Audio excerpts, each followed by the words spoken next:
often an organization is brilliant for many reasons. They've done something, they've created something amazing, but then they kind of get a bit obsessed by it, and then they take their eye away from the competition a bit, how brilliant the competition is. And that customer they once had goes and buys from someone else and has an experience. And sometimes the truth in that business isn't the truth outside of it. But the way in which you can kind of land that truth is by asking the customer. My name's Mike Lander, and you're listening to Higgle, the B2B Sales Club podcast, where we bring you actionable insights about sales RFPs, negotiations, and difficult procurement discussions from sales leaders, brand leaders, and procurement leaders. Please subscribe to get updates when new episodes are released.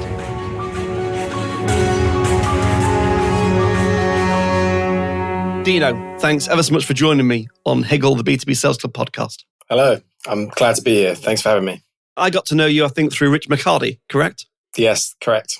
So Rich is obviously a very good friend of both of us. So I love Rich and his BD thoughts. He was on the show a while ago. So without further ado, so that the audience finds out who you are, what do you do, and something unusual about yourself? Yeah, sure. Thank you. So my name is Dino Myers-Lamptey. I am the founder of a company called the Barber Shop, which we describe as a strategic creative company. We problem solve for clients across media and creative, and we work as both an agency and consultancy in the way in which we work. I also wear a couple other hats that I'm kind of proud of. I'm a trustee of Brixton Finishing School. I sit on the Marketing Society board. Yeah, that's it. Yeah. Yeah, I sponsored that obviously at the dinner. Yeah, which was brilliant. It was such an amazing evening. Yeah, amazing organisation. And I sit on the Marketing Society board, and I also have a non-exec position for MGOMD, advising them with a leadership advisory board, a group of outsiders that come in to give them kind of outside inspiration into the business. Very good. Excellent. So, anything unusual about yourself apart from those things? Yeah, there's probably a few things I could pick on. Anything will do. Yeah, probably my go-to is the fact that I don't float and I scuba dive without weights, which is something I found out when I learned to scuba dive. Yeah. Wow. Yes. Yeah. So what? Yeah. When you come back up, I suppose you use the air tanks. Yeah. The air tank will get me back up, but yeah, in terms of finding that buoyancy and finding that balance. Tricky. At the start, the weights were just too much. So at the end of it, it was, don't use the weights. So very good. Yeah. Exactly. And also, I see you've got vinyl in the background. You've got a turntable, which is a shared passion. Yeah. The vinyl is now kind of digital vinyl. So I've got digital decks, and as well as the old ones as well. So, it's nice to play the odd vinyl every now and then, but really practically, digital kind of wins out for doing anything in public. Yeah. So we now as a family, I've got a turntable, I've gone back to collecting vinyl. So our son, who's 12, has now started collecting vinyl as well. Amazing. So we stream a lot, but also on a weekend, he'll pick up a vinyl and say, let's play that. And we sit and have a chat or play a board game or do something. So it's really nice. It's a great format for actually prompting a conversation because, of course, the album tells a story. Yeah, that's it. And I think that it's nice to see that it's come back in that sense. I mean, I think the price point is a lot higher than it used to be, but it's good because, albums, just the shuffle nature of everything now, the playlist nature of everything. You never hear an album from start to finish the way the artist kind of designed and intended it. So, exactly right. It's nice for albums to be on vinyl to bring that back. We were talking about this last night. So listeners, if you're into vinyl, great. If you're not, bear with us for a minute. Talking to my brother-in-law about this last night, about basically the artist designed the album of circa 10 tracks, about 40 minutes, to tell a story. And in that story, there are chapters that aren't very good. And there are some chapters that are brilliant. And that's the beauty of listening to an album all the way through. You get to hear what was going on effectively as they wrote the album. Yeah, that's it. And actually, another kind of point while we obsess about vinyls is even on the singles. Yeah, singles, LPs that were singles. You always had a different version of the track on the B-side. That's right. So it was always something nice and surprising and different. Often it could be rare. You just don't find that anymore. You just can't flip from one track to the other version nowadays on digital music. You have to kind of hunt out that different version. And it's a shame, really, because sometimes there are tracks where the B-side was more popular eventually than the A-side. There was. Exactly right. Yeah, I remember that very well. So anyway, before the listeners think this is a music podcast, it's not. It's about agency growth.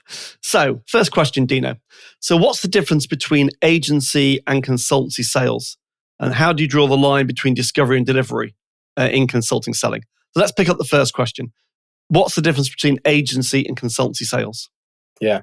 So when we describe our kind of blend of both in terms of the fact that we're consultancy and agency, we talk about the fact that agencies are very good at executing and doing things on brief. And consultancies are very good at writing the brief and kind of understanding getting to the nut of the problem, kind of diagnosing the problem, and then writing the brief. There's a difference in terms of how the client might approach us, depending on what hat they think we're wearing or what problem they think we need to solve. Often it is in agency. It starts with an agency requirement. They often have a marketing budget and they want to do a campaign. But the clients that we probably work best with are the ones that also open the door for the challenge of the brief, and that can go into lots of different areas. Exactly. So it might go beyond the core, just do media for us. It might go into, this is a broader marketing problem. We need to look at. This is really interesting. How do you get into that conversation? So I have this a lot with agencies. So first of all, a lot of agencies think selling is just a bad word. But actually what we're doing is, in consultative selling, is we're opening up a discussion with the client. And I always think it might take me 3 months or 3 years before a client works with me. Yeah. Because actually it's an inquiry-based, active listening, questioning process, I think. How do you open up that conversation? How do you experience that? Yeah, I mean, so the first thing I would say is that labeling and how you position yourself is probably one of those key things at the start. Yep. In terms of, how you define what you do and what you are. And it can be, if you were going to a pitch consultant or some like Richard or an intermediary, they might kind of be a bit nervous at this kind of positioning that is not as focused as you might like. So if you're an agency and you say, we do media buying or we do creative services or, we do events, it's very specific, it's very clear. Yeah. And there's no... It has a box around it effectively. Yeah, it has a box around it, that's it. And people come to you for those services and that's all they want and expect. And if you try and have a conversation outside of that, they go, hang on a minute, that's not your expertise, right? Exactly. Didn't ask you about that. Yeah, I didn't ask you about that. I just want to buy some TV channel. Yeah, I've made a decision. I just want to buy this thing. So it takes labeling and positioning yourself as something that's a bit more broader and open than that. And that means taking away a little bit of the focus that you might want. Right. Someone might advise you to have that focus, right? Label yourself as this thing. But actually it takes it's a bit of a risk really, because you're saying, we don't really know what you want and you don't really know what we offer, but we're telling you we can do a number of different things. And so it just the thought, Dino, on that, the positioning, I think is a really important point. If you position yourself in terms of results, it opens you up to a much broader conversation. Like I say, I basically improve conversion rates and average order values. Yeah. So it's quite high level at the beginning, but it gets me into very different conversations. How do you find it? What's your advice around that? Yeah, I think so. I mean, I think the closer you can get to understanding exactly the thing that they're really trying to do, a lot of the time, briefs can be, the KPIs and briefs can be the wrong KPIs, right? Yep. In terms of people can get carried away a little bit by the task of doing activity rather than the problem they're trying to solve. Absolutely. So the thing about it is that makes it quite difficult for potentially anyone just to kind of pick this up and do it is because it's a way of thinking that gets you into an uncomfortable place where you don't know the solution and you have to be comfortable with sitting with that for a little while until you've got some more clarity. Ambiguity, sitting with ambiguity is a core consulting skill, I would say. It absolutely is, yeah. And it's just probably through experience that you get there in the end, right? You kind of got a process of going through it that will get you to a place that... But it's almost deliberate that you have to get to that kind of uncomfortable place where you're asking questions that the client might not want to answer or they haven't got the answers for, or whatever else, just to get that full picture. You have to stop jumping to solutions in the early stages. Totally. You have to. You absolutely do. And then the other challenge with it all is that sometimes clients think they know what they want, or they want something specific, or they like the idea of a solution because they don't like the ambiguity. So they like that kind of, what's the idea? What's it going to look like? What's the thing going to be? It's that whole thing of just being comfortable with, as you say, ambiguity and knowing that it's a process, But at the same time, you've got to give them some reassurance that it's not something you're going to go away with and take months and months and months and months and months to sit on, and the business is going to die in the process, right? You still got to move fast. You still got to, have something that is pretty rapid. And I think that, we've found, for instance, that sometimes when you're selling strategic and consultancy services, it can be quite hard for people that are very campaign focused and output focused to understand what is the work that you're doing and what is it going to achieve. And what we've found sometimes with clients, as you kind of mentioned, it can take 2-3 years to sell something in. And we found that actually, even when someone's defined a bit of a problem, they know what they need to do, it can take a long time for them to get that internal confidence to sign that thing off, get going, and to do that thing. And we've actually developed effectively a product recently, which is inspired by my kind of business partner who had an agency, a consultancy before that was focused around workshops. And it was called the Rapids, and it was about effectively sprints, doing sprints with businesses where, over the course of a few days or 5 days, they'd take a business from A to B and have some kind of defined solutions. And then they would walk away from executing effectively. It'd just be a bit of a plan on a page. And the key things that we realized that were really good about that was they just got every stakeholder that was important for either saying yes to the decision, to the thing, making the thing happen, or being a blocker and saying no for some reason. Exactly. Getting them all on the same page to agree, okay, what are we trying to do here? What's the purpose of what we're trying to do? It can be half the battle. Because a lot of the time in businesses, people are busy doing whatever, and they can lose sight of what are we all here to do, and how do we need to coordinate and collaborate to make that thing happen, and what do we need to empower externally to not slow anything down. So we came up with this product. We call it Leaps, and the idea is that we'd come into businesses and work on a very clearly defined problem, whether it's a customer problem, a brand problem, or a communications problem. So is it a problem with your advertising and your media that you've got to kind of knuckle down on? Is it about making the case for doing it in the first place, or actually just kind of looking into the detail a bit more? Is it something to do with the brand and the way the consumer sees the brand? Is there something that we should be doing about brand positioning work there? Or is it a customer problem? Is it that you've lost sight of your audiences, or you don't know enough about them? Or is it even like a loyalty issue? Is it the full spectrum of what it could be in a customer? So back to the Einstein thing, how do you define the problem? If I had an hour, I'd spend 55 minutes finding the problem. Before you do your workshop, how do you shape the problem? How does that work? How does that process work? Yeah, I mean, that problem of diagnosis is an important one. And there's things like Michael Porter's 5 Whys is probably a very simple way of kind of, talking about it. In terms of, is that inquisitiveness? Sometimes people don't like to feel like they're being grilled in that sense as well, but it does get you to the right place. Yeah. And sometimes because people don't necessarily like that, we use different techniques to pull out insights from different people in an organization. So Dino, just for the audience, for people that sat there going, 5 Whys, so just explain how the 5 Whys model works and why it's so powerful. Yeah, it's a really simple kind of process, which is almost like anyone with kids probably does it anyway.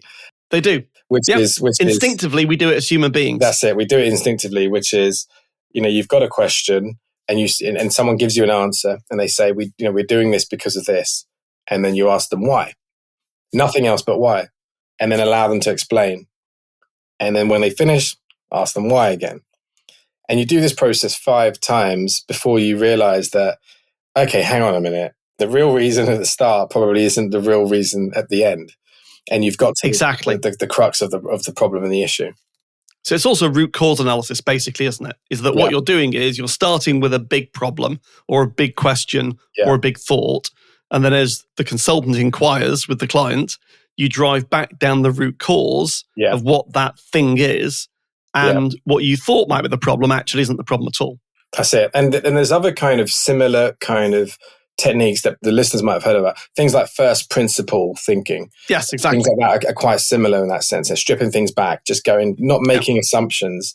There's also, it's a bit of By the way, as a quick note for the guests, there's a guy called Shane Parrish, who I follow, has written a brilliant book about critical thinking. So anyone listening who wants to understand more about these kind of models and frameworks and ideas for challenging, read the book. It's a brilliant book. Shane Parrish. Carry on. That's an excellent recommendation. And the thing that's important for listeners to understand, though, is there is a bit of a skill in critical thinking and asking the right questions in the right way. There is. And you don't want to get to a position where you're asking without purpose, right? You're kind of just asking and you're not thinking, hang on, I haven't got to the bottom of this, right? When you're doing that while you're going, hang on, this just doesn't make sense yet. It doesn't I haven't got the full picture yet. That's why you're doing it. And it's that kind of skill of balancing what people are prepared to say and what they're not. And then sometimes you might realize that, hang on, someone doesn't want to say something, so you've got to go to someone else for that information. So for instance, one of the things that we developed and do, we call it a co-workshop, where it was actually inspired during COVID time when we couldn't get into the room and just do workshops with people face to face. And we knew that a lot of it was going to have to be remote. And remote workshops on Zoom were they weren't reflective of the real thing, because what tends to happen is people can't talk naturally and have kind of breakout, talks and discussions, and you can't see the different energy in different parts of the room and that dynamic. And you can't go to the coffee machine and have a coffee when someone's got something on their mind because they're an introvert and they don't want to speak out in the audience. That's it. And it becomes very hierarchical as well. So, whoever's the most important person does the most talking, and everyone else thinks, hang on, I'm not going to say anything unless I'm given permission to. So it's a bit of a bad dynamic, but, we were forced to do it, and we still do it, and we still see the value, because there are some values in it. But what we did and we created was what we call a co-workshop, which we did coaching courses to learn the technique of effectively listening and getting stuff out of people, and finding the root of the problem through another means. And what we would do is we would work out who the key stakeholders that were going to be in the room, and we'd have individual interview sessions with them, which were effectively like coaching sessions, just like listening. That's right. 30 minutes beforehand to, around the question, the topic that we were going to be in a room discussing. We used to call them EFIs, executive focused interviews. Amazing. Yes, perfect. And what happens is everyone in that environment just tells it how it is. They say what's on their mind. They get everything off their chest. And then you begin to join the dots between the different conversations and see, oh, hang on, this is a real issue that's going on here. And importantly, this is pre-workshop, one-on-one. Yeah. Everyone gets the same kind of template.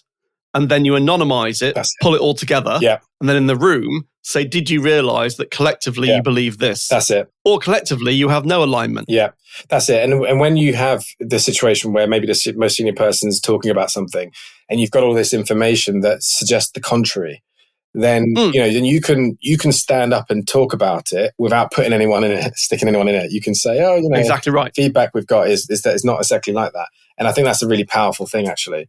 And that's just the process of kind of challenging the brief a bit, challenging the problem, getting permission to find a bit more out. The other technique of getting permission to go a bit further is always, what the consumer thinks.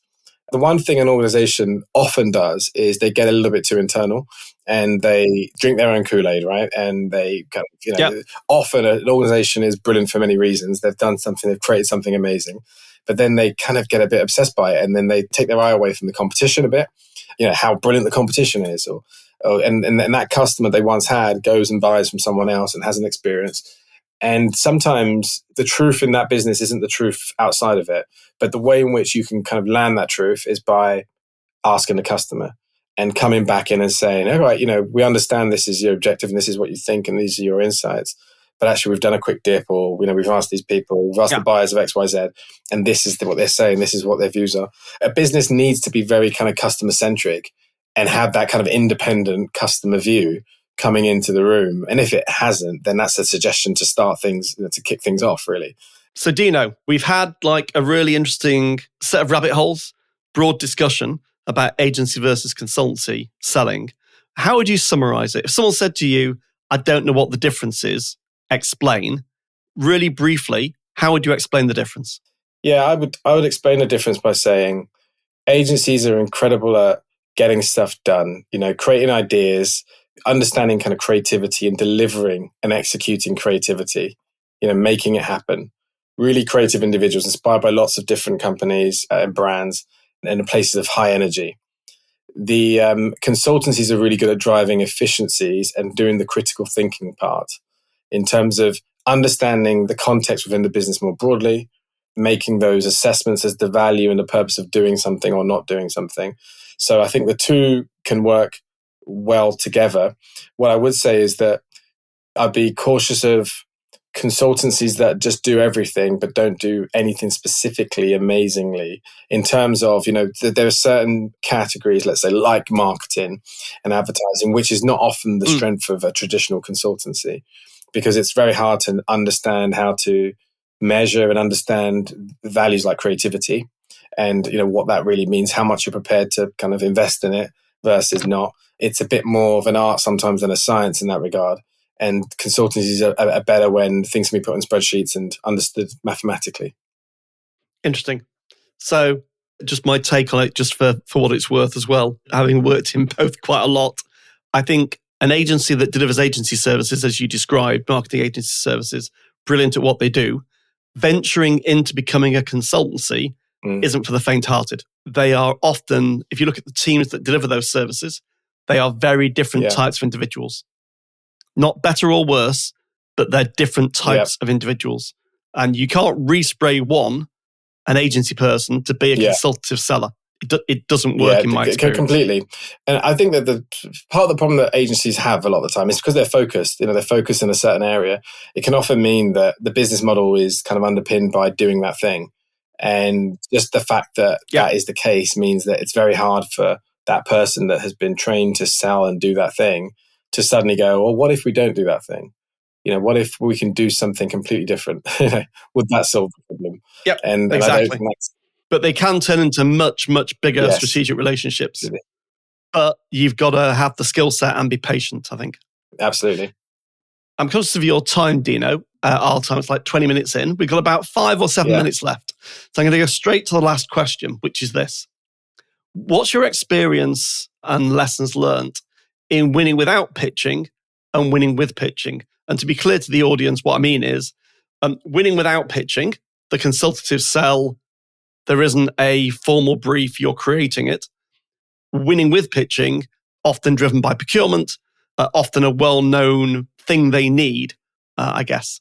So what's your experience of winning without the pitching and then winning with pitching RFPs? Yeah, sure. So the first thing to kind of just prelude in this is that, my career started at the biggest media agency, Mediacom.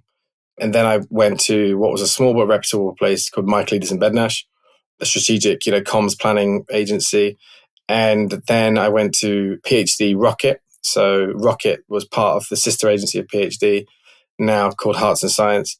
And then after that, I moved to the Seven Stars and, helped to grow that into the biggest media agency, UK independent media agency. Wow. Sunday Times, best 100 company to work for, all the stats, agency of the year. And then I worked at Mullen Lowe, running the Media Hub, which was aiming to bring the full service dream alive again, all the different component parts. And the reason why I say that is because I've experienced pitching in all sorts of different companies and shapes and sizes and at different strong points and weak points. And across the way, we've always had, relationships with different intermediaries and different things like that. So my experience is loaded and grounded in those times, but also in the most recent time of the last kind of 5 years, running my own thing. And I think that And Dino, just to pause on that for a second. So what you're basically saying is you've worked on the very biggest strategic consultancy sales, and you've also dealt with, in the media buying world, very, very process-driven, RFP-driven, large-scale sales processes. Yeah, that's it. With big kind of, multinational global companies. Big brands. Yeah, that's it, which these pitch processes take a long, long time. The first thing I'd caveat and say is that, I enjoy the pitch process. I enjoy pitching and I love the challenge of it, but also I've sat on both sides actually as well. I've sat on the client side, helping a client, advising a client as well about, their selection of a creative agency. We kind of have that service if the client wants us as well to help out. And it's fascinating seeing on both sides and seeing how it works and how decisions are made.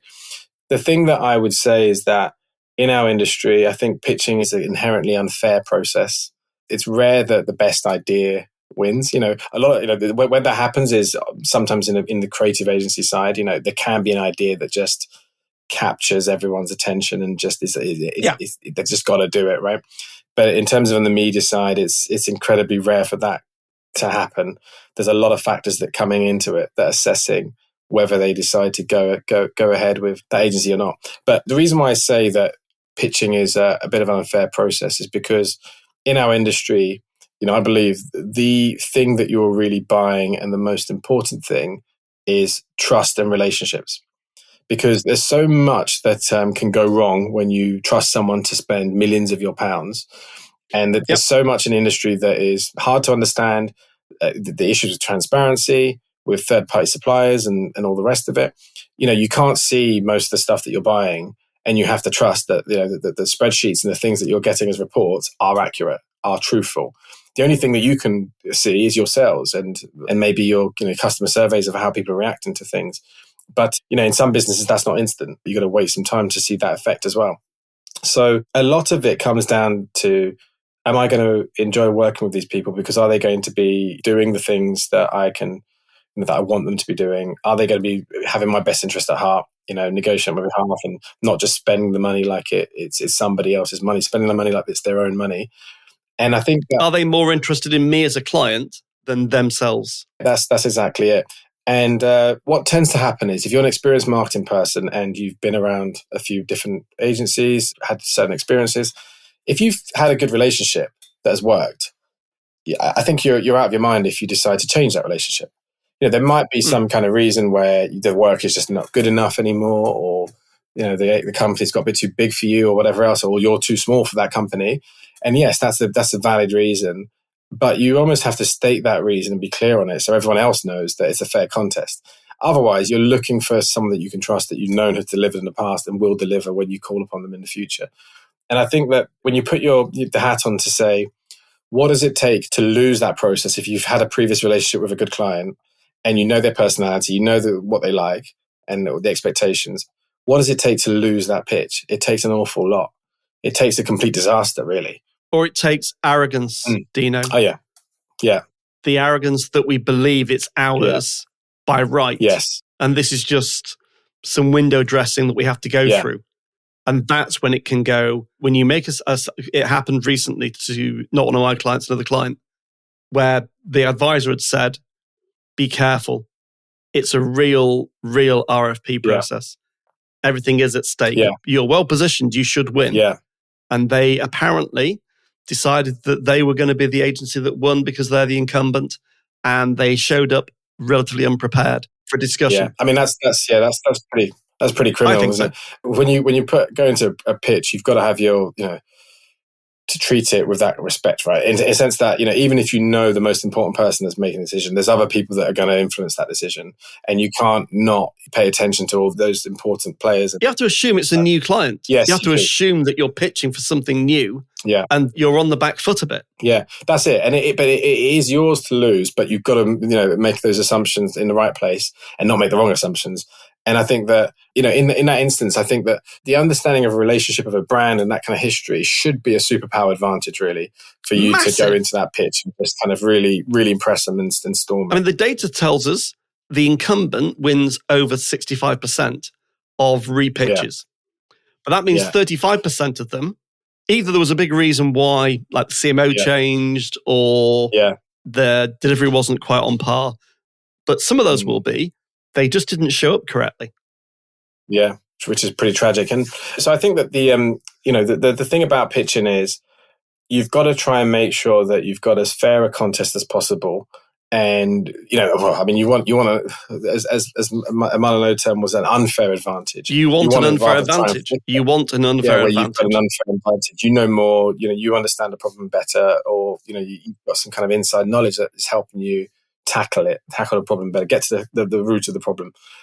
And I think that the issue and the challenge with a lot of pitches that are led by RFIs and RFP processes, and we see this unfortunately quite a lot, and then we have to kind of walk away from things, is that they would say something like, for example, what's your experience in university advertising campaigns? And we'll go, well, we've existed for 5 years. We haven't had a university, we haven't won a university. How do you get a university without winning a university? That kind of thing, right? And if that's a whole different podcast, but I agree. Yes. It's a whole different problem. Yeah. And of course, it's like, well, I've worked on one in the past, that agency X or Y or Z or whatever, but that isn't the story that you're looking for. You're looking for this agency and this model and this mold. And it's just, unfortunately, it suits the person that's big enough, that's got that case study, that puts it in. But as a buyer, I'd be like, that's perfectly reasonable.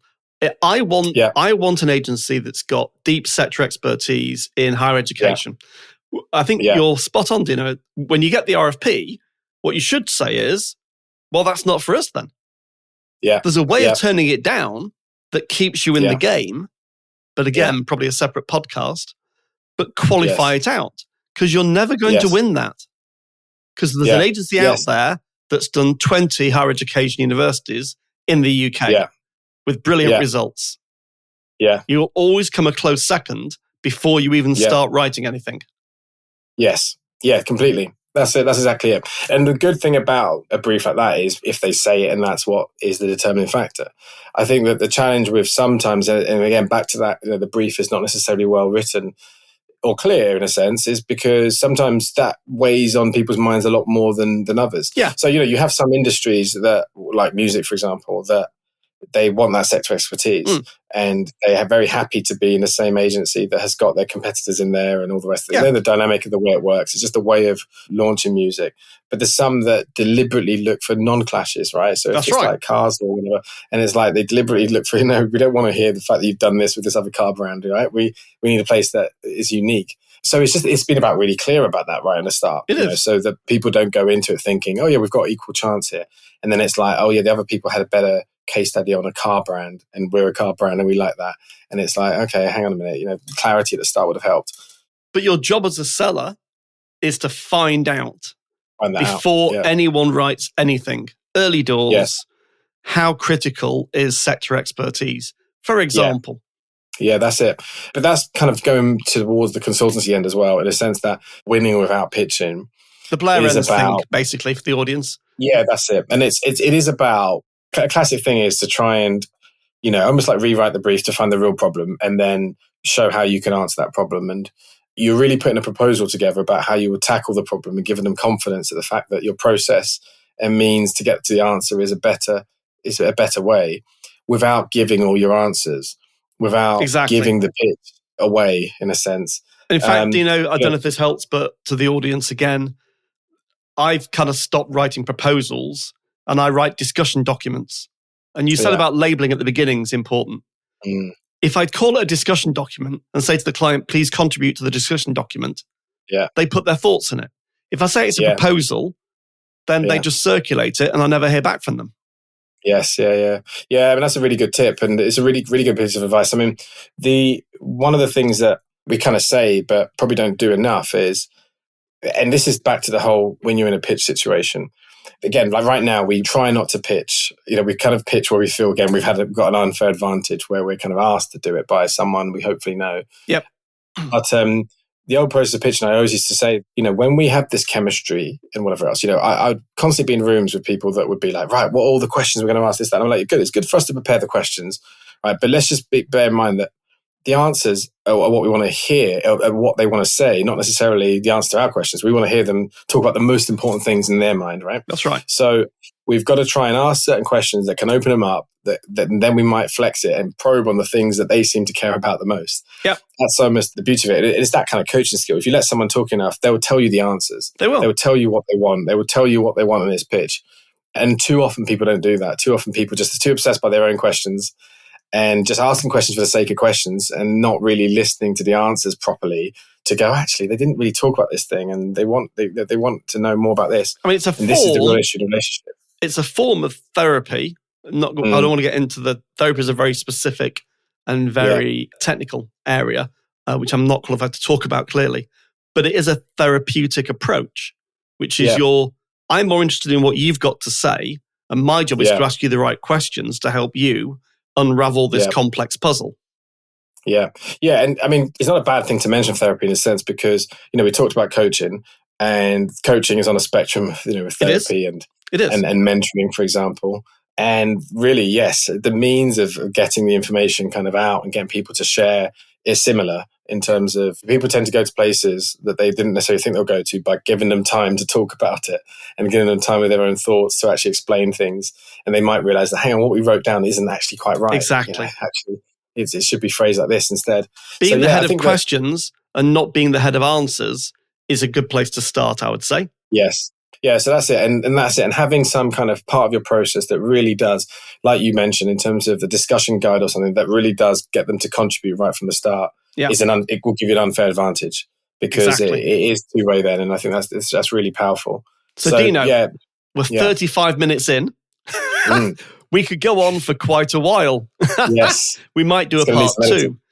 If you were an agency leader listening to this and you were doing, say, 3 million of kind of fee income, you were growing, but it was a tough market, and you were thinking about this whole consultative approach versus more of a package solution retainer approach, what would be your advice about how should they start? From this conversation, what are the 3 things that you'd say to them they should start thinking about if they're going to consider going on that journey? Yeah, so the first thing I would probably say is start with their existing clients, or let's call them a network of friends, to ask them the question about what it is that they're not getting that their skill set could probably help out more with. And, that kind of transferable skill, is there any kind of, briefs and things that we could be helping with that's getting stuck in the business? I think that's probably the first thing, because that'll be their insight gathering of what's the appetite for this. How do people currently see them, whether they see them as being someone that can operate in that more consultative space or not. And more often than not, they'll get some good advice in terms of the type of consultancy they could probably offer. And then the next thing I would do is look at your team and your people, and and think, have we got the people that can do this, right? Have we got the people that are comfortable with this ambiguity and can go in and ask those right questions? Because it might be the case that there's a need to hire or train someone, or give someone some freedom to be that person to then see them do it. There's probably something like that, but you need the resource to do it as well. And so I think that's really important. And then the third thing I would say is related to time, and don't expect instant returns on it. These consultancy projects do take time to convert, and they can, what can derail them a lot of time, again, is changing staff and the client side and things like that, changing strategic objectives and whatever else. So you do need some patience to do it. So don't kind of just have massive objectives in massive sales targets in the area. Start exactly in a measured way and give yourself time to do it. Dino, it's been a real pleasure having you as a guest. Thanks ever so much for joining me. Where can people find out more about you, Dino? Yeah, so our website is wearetbs.com. And if you go there, you can find relevant contact information, or they can email me at dino@wearetbs.com. And obviously places like LinkedIn are always good. Dino, thanks ever so much. Thanks a lot. Thanks for listening to Higgle, the B2B Sales Club podcast series with your host, Mike Lander. Please subscribe so that you'll catch all the next episodes.